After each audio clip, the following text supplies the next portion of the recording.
Guys, magandang umaga sa inyong lahat. Nandito tayo ngayon sa firing range sa bahay ni Sir Manny. Tingnan nyo po, ito ang gagamitin natin, itong metrilyo. Napakaganda po ng metrilyo. Kung gusto nyo pong magpagawa ay metrilyo, tingnan nyo po, napakaganda oh. The best po, the best. Yan. Parang ito po is nagkakahalaga ng 550,000 yata ang bili ko rito. Subukan naman natin yung open kasi hindi natin subukan to eh. Napakaganda guys. Napakaangas. Tignan nyo. Metrilyo yan. Sige guys, subukan na natin guys. Punta na tayo dun.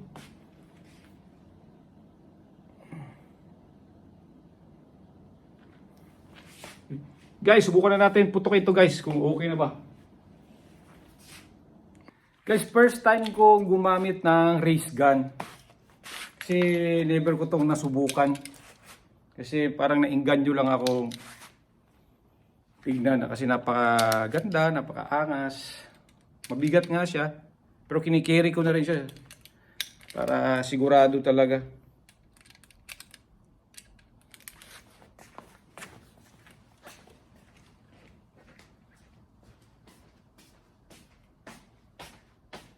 So guys, subukan natin guys ha.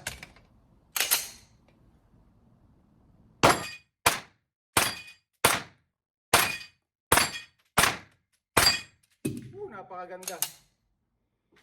Yung palag, mahina. Iba talaga yung gawa ng metrilyo. Ganda ng race gun talaga nila. Okay, susubukan na natin ulit.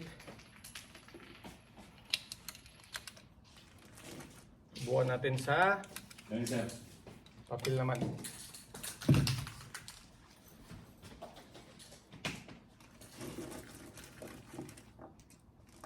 Ay, hindi plates na lang para hindi sayang yung yung bala, para masubukan natin lalo yung yung plates.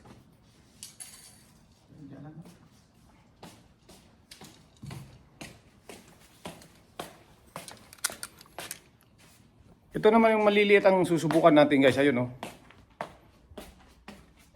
Yan. Tingnan natin. Lapit natin konti.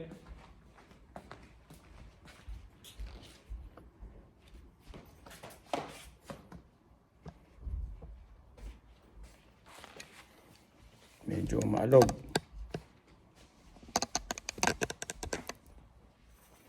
Yan.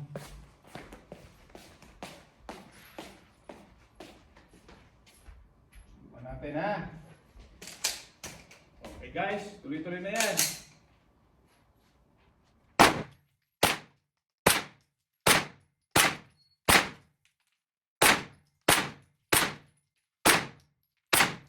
Okay, napakaganda.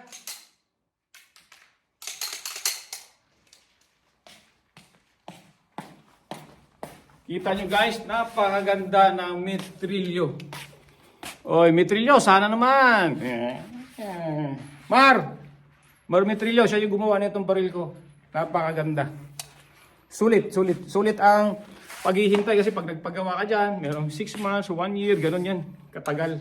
Kasi yung sa kanila, pulido talaga masyado. Walang alog, kahit konti. Oh, wala. Okay. Guys, thank you for watching. At maraming salamat kay Sir Manny. Gamit niya ako ng firing range niya rito sa loob ng bahay niya. Okay? Kita-kits tayo guys. Thank you. God bless. Ingat po sa inyong lahat po.